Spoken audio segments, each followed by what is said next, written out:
नमस्कार भक्तजनों, आप सभी का एक बार फिर से स्वागत है हमारे channel mixing ideas with Veenu में। आज सुनते हैं शुक्रवार की व्रत कथा और विधि। संतोषी माता की ये व्रत चमत्कारी व्रत कथा। शुक्रवार के व्रत की विधि। इस व्रत को करने वाला कथा कहते और सुनते समय हाथ में गुड़ और भुने चने रखे। सुनने वाला संतोषी माता की जय, संतोषी माता की जय, इस प्रकार का जयकार मुख से बोलता जाए। कथा समाप्त होने पर गुड़ और चना गौ माता को खिलाए। कलश में रखा हुआ जल और गुड़ चना सभी को प्रसाद में बांट दे। कथा से पहले कलश को जल से भरे, उसके ऊपर गुड़ और चने की एक कटोरी भरकर रखे। कथा समाप्त होने पर आरती होने के बाद कलश के जल को घर में सभी जगहों पर छिड़कें और बचा हुआ दल तुलसी की क्यारी में डाल दें। ₹1.25 का गुड़ चना लेकर संतोषी माता का व्रत करें। गुड़ घर पर ही हो तो भी ले सकते हैं। श्रद्धा और प्रेम से मन प्रसन्न करके व्रत करना चाहिए। अब सुनते हैं शुक्रवार की कथा। एक बुढ़िया थी और उसके 7 पुत्र थे। 6 कमाने वाले थे और एक निकम्मा था। बुढ़िया 6 की रसोई बनाती, भोजन कराती और पीछे से जो बचता वो 7वें को दे देती। वह भोला था, मन में कुछ विचार न करता था। एक दिन अपनी बहू से बोला, देखो मेरी माता मुझ पर कितना प्यार है। वह बोली, क्यों नहीं, सबका झूठा बचा हुआ तुमको खिलाती है। वह बोला, ऐसा कभी नहीं हो सकता, मैं जब तक अपनी आंखों से न देखूं मान नहीं सकता। बहू ने कहा, देख लोगे तो मानोगे। कुछ दिन बाद बड़ा त्योहार आया। घर में 7 प्रकार के भोजन और चूरमा के लड्डू बने। वह जांचने को सिर दर्द का बहाना कर पतला कपड़ा सिर पर ओढ़कर रसोई में सो गया और कपड़े में से सब देखता रहा। 6 भाई भोजन करने आए। उसने देखा माँ ने उनके लिए सुंदर सुंदर आसन बिछाए हैं, 7 प्रकार की रसोई परोसी है और वह आग्रह कर कर उनको जिमाती है। वह देखता रहा। जब भाई भोजन करके सभी अपनी झूठी थालियों में से लड्डुओं के टुकड़ों को उठाया और एक लड्डू बनाया। झूठन साफ करके बुढ़िया ने उसे पुकारा, उठ बेटा, 6 भाई भोजन कर गए, अब तू ही बाकी है, उठ ना, कब खाएगा। वह कहने लगा, माँ मुझे भूख नहीं है, मैं प्रदेश जा रहा हूँ। माता ने कहा, कल जाता हो तो आज ही चला जा। वह बोला, हाँ हाँ आज ही जा रहा हूँ। यह कहकर वह घर से निकल गया। चलते समय उसे बहू की याद आई। वह गौशाला में कंडे थाप रही थी। जाकर वह बोला, मेरे पास तो कुछ नहीं है, यह एक अंगूठी है, सो ले लो और वह अपनी कुछ निशानी मुझे दे दो। वह बोली, मेरे पास ही क्या है, यह गोबर से भरा हाथ है। यह कहकर उसकी पीठ में गोबर के हाथ की थाप मार दी। वह चल दिया। चलते चलते दूर देश में पहुंचा। वहां एक साहूकार की दुकान थी। वहीं जाकर कहने लगा, मुझे नौकरी चाहिए। साहूकार को ज़रूरत थी। बोला, रह जा। लड़के ने पूछा, तनख्वाह क्या दोगे? साहूकार ने कहा, काम देखकर दाम मिलेंगे। साहूकार की नौकरी मिली। वह सवेरे 7 बजे से रात तक नौकरी करने लगा। कुछ दिनों में दुकान का सारा लेन देन का हिसाब, ग्राहकों को माल बेचना, सारा काम करने लगा। साहूकार ने के साथ 8 नौकर थे। सब चक्कर खाने लगे, यह तो बहुत होशियार बन गया है। सेठ ने भी काम देखा और 3 महीने में उसे आधे मुनाफे का साझीदार बना लिया। 12 वर्ष में वह नामी सेठ बन गया और साहूकार का सारा कारोबार उसके ऊपर छोड़कर बाहर चला गया। अब बहू की पर क्या बीती सुनो। सास ससुर ने उसे दुख देने लगे।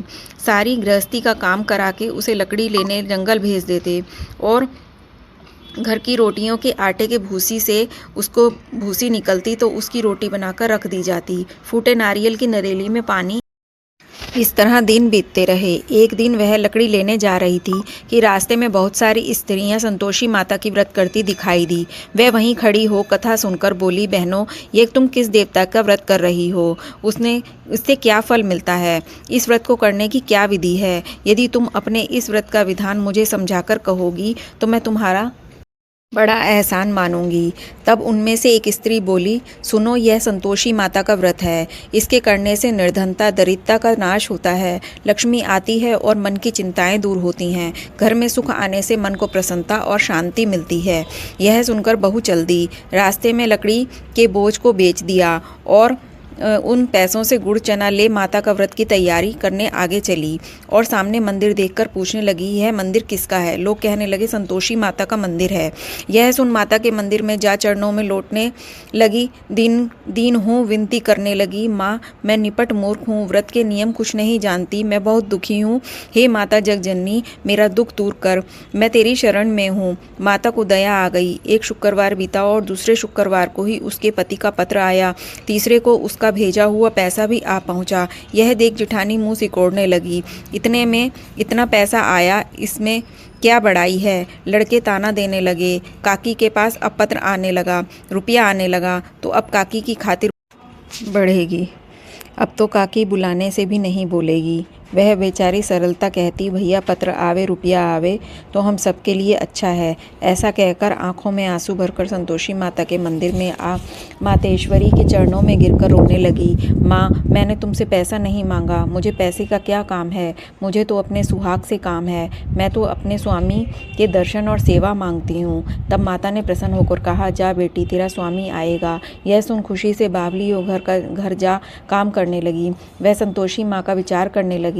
वह भोली पुत्री से मैंने कह तो दिया तेरा पति आएगा, पर आएगा कहाँ से। वह तो स्वप्न में भी याद नहीं करता। उसे याद दिलाने के लिए मुझे जाना पड़ेगा। इस तरह माता बुढ़िया के बेटे के पास जा स्वप्न में प्रकट होने के लिए कहने लगी। साहूकार के बेटे सोता है या जागता है। वह बोला, माता सोता भी नहीं हूँ, जागता भी नहीं हूँ, बीच में हूँ, कहो क्या आज्ञा है। माँ कहने लगी, तेरा घर बार कुछ है या नहीं। वह बोला, मेरा सब कुछ है, माँ बाप, भाई बहन, बहू, क्या कमी है। माँ बोली, भोले पुत्र, तेरी स्त्री घोर कष्ट उठा रही है। तेरे माँ बाप उसे दुख दे रहे हैं। वह तेरे लिए तरस रही है, तू उसकी सुधि ले। वह बोला, माता यह तो मुझे मालूम है, परंतु जाऊं कैसे। परदेश की बात है, लेन देन का कोई हिसाब नहीं, जाने का कोई रास्ता नज़र नहीं आता, कैसे चला जाऊं। माँ कहने लगी, मेरी बात मान, सवेरे नहा धोकर संतोषी माता का नाम ले, घी का भी दीपक जला, दंडवत कर दुकान पर जाकर बैठना। तब देखते देखते तेरा सारा लेन देन चुक जाएगा, माल बिक जाएगा, सांझ होते होते घर धन का ढेर लग जाएगा। तब सवेरे जल्दी उठकर नहा धोकर माता को दंडवत कर घी का दीपक जला, दुकान पर जा बैठा। थोड़ी देर क्या देखता है, देने वाला रुपया लाए, लेने वाला हिसाब लेने लगे। कोठे से भरे सामानों के खरीदार नगद दाम में सौदा करने लगे। शाम तक धन का ढेर लग गया। माता का यह चमत्कार देख खुश हो गया। मन में माता का नाम लेकर घर जाने के वास्ते गहना कपड़ा खरीदने लगा और वहाँ काम निपट तुरंत रवाना हो गया। वहाँ बहू बेचारी जंगल में लकड़ी लेने जाती है। लौटते वक्त माता जी के मंदिर में विश्राम करती है। वह तो उसका रोज रुकने का स्थान ठहरा।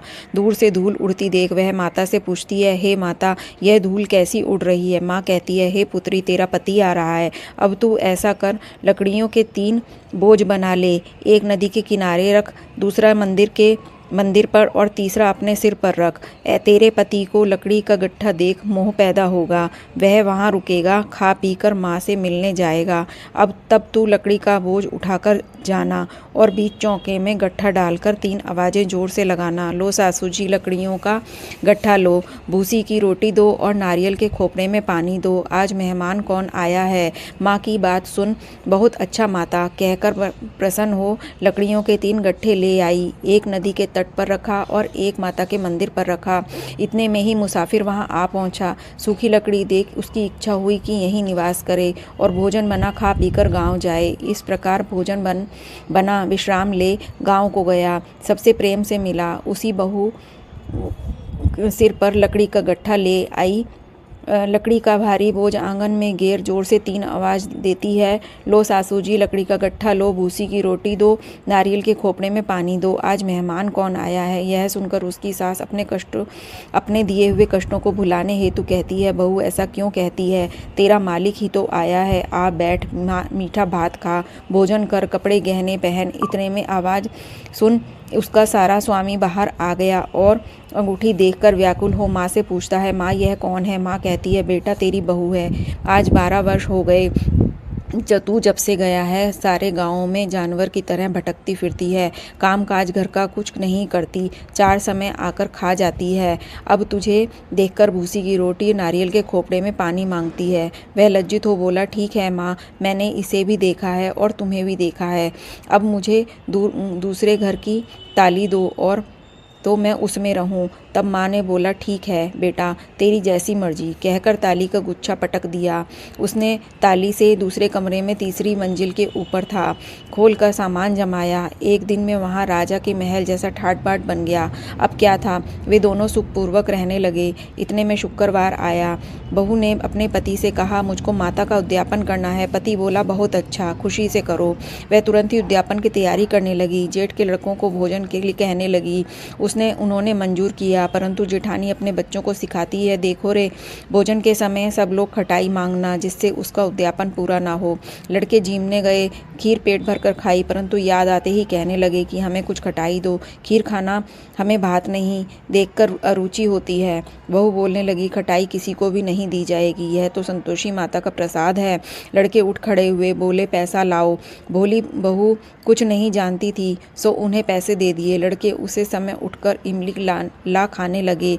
यह देख बहू पर माताजी ने कोप किया। राजा के दूत उसे के पति को पकड़कर ले गए। जेठ जेठानी मनमाने खोटे वचन कहने लगे, लूट लूट कर धन इकट्ठा कर लिया था, सो राजा के दूत पकड़कर ले गए। अब सब मालूम हो जाएगी जब जेल की हवा खाएगा।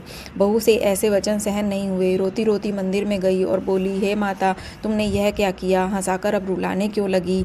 माता बोली, पुत्री, तूने उद्यापन करके मेरा व्रत भंग किया, इतनी जल्दी सब बातें भुला दी। वह कहने लगी, माता, मैं तो भूली नहीं, न तो कुछ अपराध किया, मुझे तो लड़कों ने भूल में डाल दिया, मैंने तो भूल से उन्हें पैसे दे दिए, मुझे क्षमा कर दीजिए। माँ बोली, ऐसा भी कहीं भूल होती है? वह बोली, माँ, मुझे माफ़ कर दो, मैं फिर तुम्हारा उद्यापन करूँगी। माँ बोली, सब भूल माफ़ मत करना। वह बोली, अब भूल ना होगी। माँ, अब तो बताओ वह कैसे आएंगे? माँ बोली, जा पुत्री, तेरा पति रास्ते में तुझे आता मिलेगा। वह घर को चली, राह में पति आता मिला। उसने पूछा, तुम कहाँ गए थे? वह बोली, कहने लगा, इतना धन जो कमाया था उसका टैक्स राजा से ने मांगा था, वह भरने गया था। वह प्रसन्न हुई, बोली, भला हुआ, अब घर चलो। कुछ दिन बाद शुक्रवार आया। वह बोली, माता, मुझे उद्यापन करना है। पति से कहा करो। फिर जेठ के लड़कों को भोजन के लिए कहने लगी। जेठानी ने एक दो बात सुनाई और लड़कों को सिखा दिया कि पहले की तरह खटाई मांगना। लड़के भोजन से पहले ही कहने लगे, हमें खीर खाना भाता नहीं, जी बिगड़ता है, कुछ खटाई खाने को दो। वह बोली, खटाई खाने को नहीं मिलेगी, खाना हो तो खाओ। वह ब्राह्मण के लड़कों को लाकर भोजन कराने लगी। यथाशक्ति दक्षिणा की जगह एक एक फल उन्हें दिया। इससे संतोषी माँ प्रसन्न हो गई। माता की कृपा होते ही 9वें मास में उसको चंद्रमा के सुंदर समान पुत्र प्राप्त हुआ। पुत्र को लेकर प्रतिदिन बहू माताजी के मंदिर जाने लगी। माँ ने सोचा, वह रोज आती है, आज क्यों न मैं इसके घर चलूं, इसका आसरा देखूं तो सही। यह विचार कर माता ने भयानक रूप बनाया। गुड़ और चने से सना मुख, ऊपर सूंड से समान होठ, उस पर मक्खियाँ भिनभिना रही थीं। दहलीज में पांव रखते ही उसकी सास चिल्लाई, देखो रे, कौन चुड़ैल चली आ रही है, लड़कों इसे भगाओ नहीं तो ये किसी को खा जाएगी। लड़के डरने लगे और चिल्लाकर खिड़की बंद करने लगे। बहू रोशनदान से देख रही थी, प्रसन्नता से पागल होकर चिल्लाने लगी, आज मेरी माता मेरे घर आई है। यह कहकर बच्चे को दूध पीने से हटा दिया। इतने में सास का क्रोध फूट पड़ा। बोली, रांड, इसे देखकर कैसी उतावली हुई है जो बच्चे को पटक दिया। इतने में माँ ने प्रताप से जहाँ देखो वहीं लड़के ही लड़के नजर आने लगे। वह बोली, माता जी, जिनका मैं व्रत करती हूँ यह वही संतोषी माता हैं। इतना कह झट से सारे घर के किवाड़ खोल दिए। सबने माँ के चरण पकड़ लिए और विनती कर कहने लगे, हे माता, हम मूर्ख हैं, पापी हैं, हम अज्ञानी हैं, तुम्हारे व्रत की विधि हम नहीं जानते, तुम्हारा व्रत कर हमने बड़ा अपराध किया है। हे माता, आप हमें अपराध से क्षमा करो। इस प्रकार माता प्रसन्न हुई। माता ने बहू को जैसा फल दिया वैसा माता सबको देना, जो पढ़े उसके मनोरथ पूरे करना। बोलो संतोषी माता की जय। तो कैसी लगी आपको आज की ये कहानी? कमेंट बॉक्स में ज़रूर बताएं और ऐसी और कथाओं के लिए हमारे channel mixing ideas with Veenu को सब्सक्राइब करें। धन्यवाद।